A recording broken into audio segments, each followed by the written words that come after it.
primeiro ano do Montessori. Ele morou na área, seu professor de Química A. Pois é, queridos, nós terminamos a apostila 1A e agora vamos que vamos na apostila 1B. Tá certo? Nós vamos começar a estudar gases. É, um estudo importante. Estado gasoso. Vocês veem esse conteúdo também na física, na teoria cinética dos gases. Então vocês vão aliar física com química e vai ficar tudo lindo. Beleza? Bom, estamos no livro 1B, o nosso glorioso capítulo 8, frente a propriedades dos gases. É um capítulo bem curto, é só para nós falarmos sobre as 3 variáveis de estado gasosas. Tá certo? É apenas a introdução, então só começando.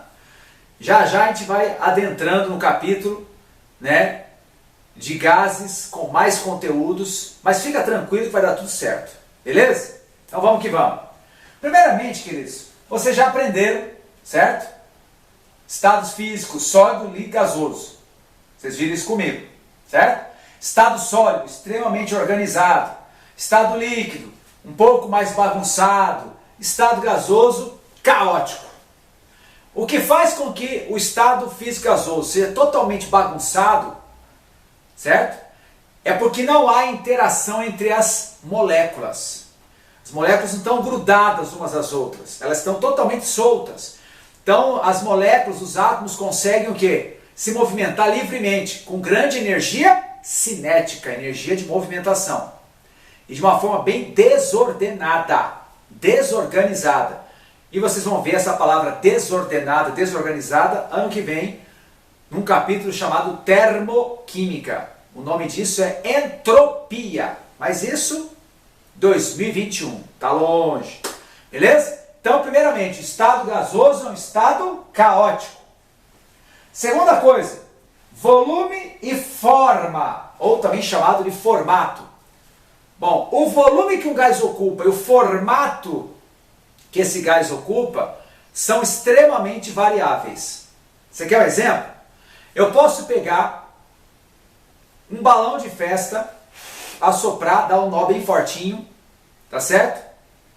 E aí o que acontece? Manter a pressão interna a mesma, mas mexendo na temperatura. Vocês vão ver isso no próximo capítulo. O volume altera. É a mesma quantidade de moléculas, tá certo? A mesma pressão, mas porque eu mexi na temperatura, eu mexo no volume. Então o volume é facilmente o quê? Variável. Segunda coisa, segundo exemplo. Vamos supor que você vai num quiosque lá do shopping, numa loja que vende balões. Balões com hélio. Aí você tem 2 balões. Um com a cara da Peppa Pig e o outro do Ben 10. Só que são 3 litros de hélio em um, 3 litros de hélio no outro. O volume é o mesmo. Só que o formato dos balões é o quê? Diferentes. Então um gás ele pode ocupar formatos diferentes com o mesmo volume. Então você pode mexer muito facilmente com os gases. Pode aumentar o volume, diminuir o volume, tá certo? Mexendo em variáveis físicas. Isso a gente vai ver mais para frente. Então, estado caótico, formato e volume facilmente modificados. E aí nós vamos para as 3 propriedades, as 3 variáveis físicas, tá certo? Que a gente vai utilizar muito nos cálculos. A parte de conta também é tranquila. As fórmulas são poucas fórmulas, é bem fácil da gente entender, tá? Então fica tranquilo, fica de boa. Eu sei que vocês acabaram de vir do mol. Ai meu Deus, o mol! Agora a parte de gás é mais tranquilo, eu acho. Então vamos lá. Primeira variável é a temperatura. A temperatura, queridos, nada mais é do que a medida do grau de agitação das moléculas. Aqueceu o gás, as moléculas ficam mais agitadas. Resfriou o gás, as moléculas ficam mais lentas. Então, a temperatura é a medida do grau de agitação das moléculas. Beleza? Qual é a única unidade que a gente pode usar nos cálculos, né, da área de gás? A única unidade de temperatura aceitável é o Kelvin. Ok?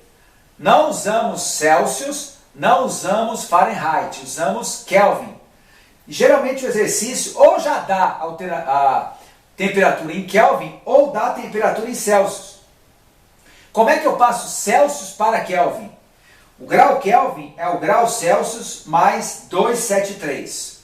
Então, por exemplo, 27 graus Celsius, que aparece demais nos exercícios.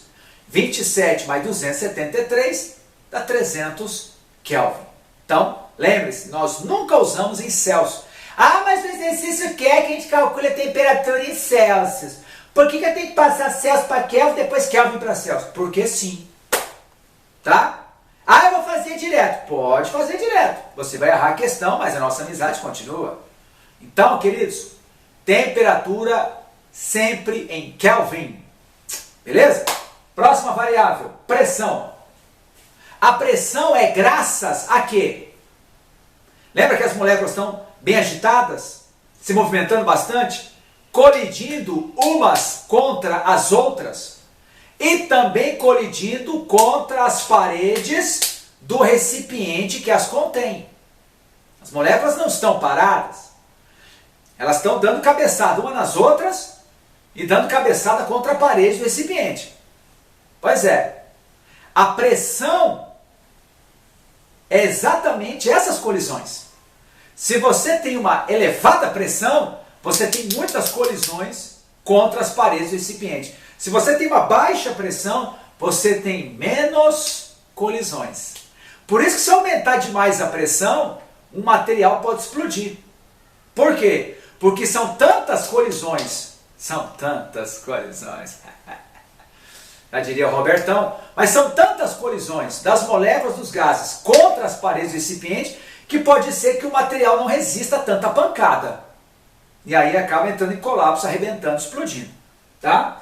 Bom, quais são as unidades? A unidade no sistema internacional é o Pascal. Tá? Só que a gente utiliza muito a atmosfera, o famoso ATM.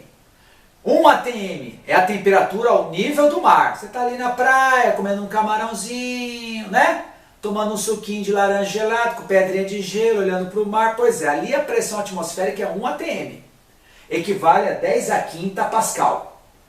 Só que você também tem uma outra unidade que cai muito, que é o milímetro de mercúrio. 1 atm, ou seja, a pressão ao nível do mar, equivale a 760 milímetros de mercúrio. Então tem exercício que você trabalhou em atm ou em milímetros de mercúrio, mas é bom você saber essa conversão, porque vai ter momentos em que você vai ter que passar uma para outra. Beleza? E para terminar, terceira variável, volume. Bom, lembrando que estado gasoso é um estado caótico. As moléculas estão totalmente soltas.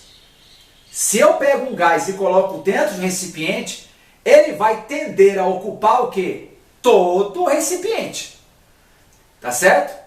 O recipiente tem um volume de 10 litros.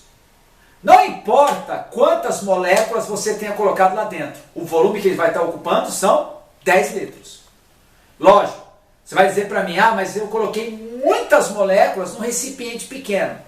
Bom, se você colocar muitas moléculas gasosas num recipiente pequeno, se ele não resistir a tantas moléculas, ele explode.